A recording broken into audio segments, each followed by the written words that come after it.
অমুক দিন রমজান শুরু, এই সংবাদ কাউকে দিলে নাকি জান্নাত নিশ্চিত। জান্নাতকে আমরা এত সস্তা এবং সহজ বানায় ফেলছি বাংলাদেশে মানুষ, বিশেষ করে ফেসবুক বাসীর কাছে জান্নাত এত সোজা।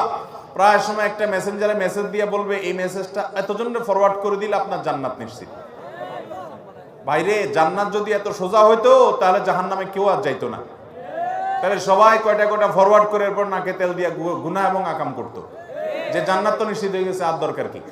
ভাইরা আমার, এগুলা সব শয়তানি কথা। রমজান অমুক তারিখে হবে এই সংবাদটা, এই যে রজব মাস থেকে, এখন রজব মাস চলতেছে, আজকে রজব মাসের 13 তারিখ গেল, রজব মাস থেকেই দেখবেন অনেকে এই সংবাদটা পাঠায়, ফেসবুকে লেখে, মেসেঞ্জারে পাঠায়, ইমোতে পাঠায়, হোয়াটসঅ্যাপে পাঠায়, এবং মনে করে যে এই সংবাদটা দিলেই সে জান্নাত পেয়ে যাবে। ভাইরা আমার, জান্নাত তো সস্তা না। জান্নাত পেতে হলে কি করতে হবে? ঈমান মজবুত করতে হবে, 5 ওয়াক্ত নামাজ সহি শুদ্ধভাবে পড়তে হবে, এবং ইসলামের সব রকম মানতে হবে, সকল হারাম কাজ ছেড়ে দিতে হবে, হালাল উপার্জন করতে হবে, উত্তম আখলাক ধারণ করতে হবে। এই সব কাজ যখন করবেন, লেনদেন কায় কারবার সব ক্ষেত্রে আল্লাহর আদেশ মেনে চলবেন, তখন আপনি জান্নাতে যেতে পারবেন। ওই মেসেজ ফরওয়ার্ড করে জান্নাতে যাওয়া যাবে না। হ্যাঁ, আপনি যদি কোনো ভালো কথা মানুষকে ছড়ান, তাহলে যতটুকু করছেন ততটুকু সব আপনি পাবেন। জান্নাতের গ্যারান্টি নবী সাল্লাল্লাহু আলাইহি ওয়াসাল্লাম দেয় নাই, এগুলা ফেসবুকাররা দিয়েছে, এগুলা কোনো হাদিসে দেওয়া হয় নাই। অতএব আল্লাহ আমাদের এই সমস্ত বিভ্রান্তি থেকে বেঁচে থাকার তৌফিক দান করুন। তাছাড়া রমজান কোন দিন হবে এইটা জানার একমাত্র উপায় হলো শাবানের শেষের দিন, চাঁদ ওঠার পরে বলা যাবে রমজান কোন দিন হবে। ঠিক কিনা বলেন? শাবান মাস কয় তারিখে হবে আপনি তো জানেন না, 3 মাস আগে কিভাবে নিশ্চিত করে বলবেন? বিধায় এটা সঠিক নয়। এরপরে প্রশ্ন হলো, আমাদের সন্তানের প্রতি পিতামাতার দায়িত্ব কর্তব্য কি? সন্তানের প্রতি পিতামাতার দায়িত্ব অনেক বেশি। আমাদের দেশে বাবা মায়ের প্রতি সন্তানের দায়িত্বের ওয়াজ করা হয়, কিন্তু সন্তানের প্রতি যে বাবা মারও দায়িত্ব আছে এই ওয়াজ সচরাচর করা হয়।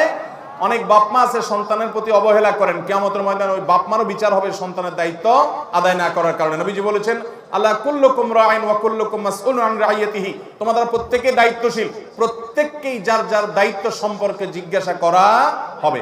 এখন বাবা মার দায়িত্ব কি সন্তানের প্রতি? নাম্বার 1, সন্তান যেন ভালো হয় সেজন্য বাবা মা ভালো জীবন সঙ্গী গ্রহণ করবেন, যাতে ভালো মানুষ হলে তার সন্তান ভালো হবে, ভালো মা হলে সন্তান ভালো হবে, ভালো বাবা হলে সন্তান ভালো জিনিসটা শিখবে।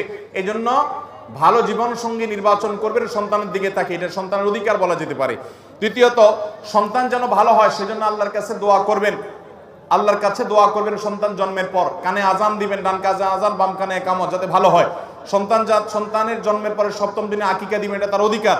সন্তানকে ইসলামী শিক্ষায় শিক্ষিত করবেন, আমল শিখাবেন, নামাজ শিখাবেন, আল্লাহর সাথে পরিচিত করবেন, এবং দ্বীনি পরিবেশ তাকে দিবেন, খারাপ পরিস্থিতি থেকে বাঁচাবেন, এগুলো তার অধিকার। সন্তানের ভরণ পোষণ দিবেন, আদর স্নেহ করবেন, এগুলো তার অধিকার।